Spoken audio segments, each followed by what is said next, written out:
जय श्री हरि विष्णु। आपका दिन शुभ हो। माघ मास महात्म्य 4 चैप्टर 4। श्री वशिष्ठ जी कहने लगे कि हे राजन, अब मैं माघ के उस महात्म्य को कहता हूँ जो कार्तवीर्य के पूछने पर दत्तात्रेय ने कहा था। जिस समय साक्षात विष्णु के रूप में श्री दत्तात्रेय सत्य पर्वत पर रहते थे, तब महिष्मति के राजा सहस्त्रार्जुन ने उनसे पूछा कि हे योगियों,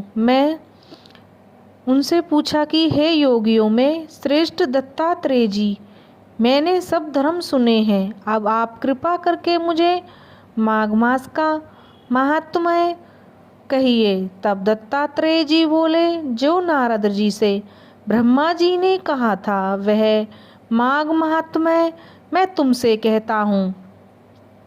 इस कर्म भूमि भारत में जन्म लेकर जिसने माघ स्नान नहीं किया उसका जन्म निष्फल हो गया।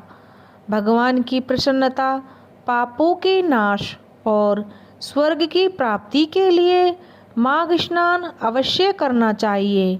यदि यह पुष्ट व शुद्ध शरीर माघ स्नान के बिना ही रह जाए तो इसकी रक्षा करने से क्या लाभ। जल में बुलबुलों के समान, मक्खी जैसे तुच्छ जंतु के समान यह शरीर माघ स्नान के बिना मरण सम्मान विष्णु भगवान की पूजा न करने वाले ब्राह्मण, बिना दक्षिणा के श्राद्ध ब्राह्मण रहित, क्षेत्र रहित कुल के ये सब नाश के बराबर है।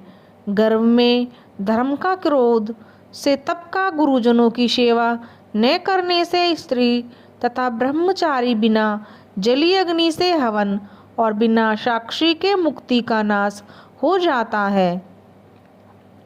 जीविका के लिए कहने वाली कथा अपने ही लिए बनाए हुए भोजन की तरह शुद्ध से भिक्षा लेकर क्या हुआ यज्ञ, कंजूस धन, यह सब नाश के कारण है।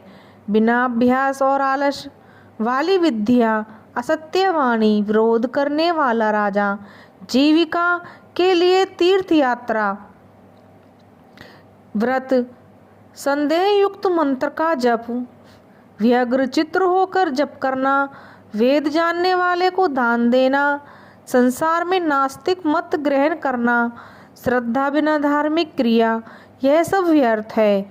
और जिस तरह दरिद्र का जीना व्यर्थ है, उसी तरह माघ स्नान के बिना मनुष्य का जीना भी व्यर्थ है।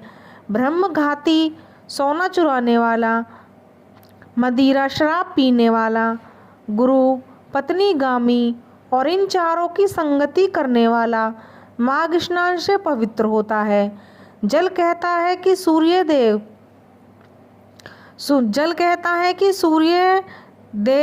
देव से पहले जो मुझे स्नान कराता है, मैं उसके बड़े से बड़े पापों को नष्ट करता हूँ।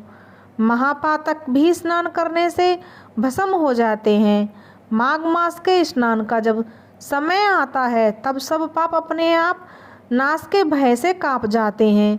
जैसे मेघों से मुक्त होकर चंद्रमा प्रकाश करता है, वैसे ही श्रेष्ठ मनुष्य माघ स्नान में करके प्रकाश शमशान होते हैं।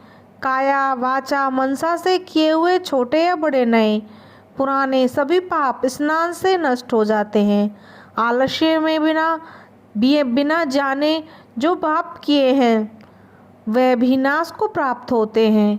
जिस तरह जन्म जन्मांतर के अभ्यास से आध्यात्मिक ज्ञान की प्राप्ति होती है, उसी तरह जन्म जन्मांतर के अभ्यास से ही माघ स्नान में मनुष्य की रुचि होती है। यह अपवित्रों को पवित्र करने वाला बड़ा तप और संसार रूपी कीचड़ को धोने की पवित्र वस्तु है। हे राजन, जो मनवांछित फल देने वाला माघ स्नान नहीं करते हैं, वह सूर्य चंद्र के समान भोगों को नहीं भोग सकते हैं। जय श्री हरि विष्णु।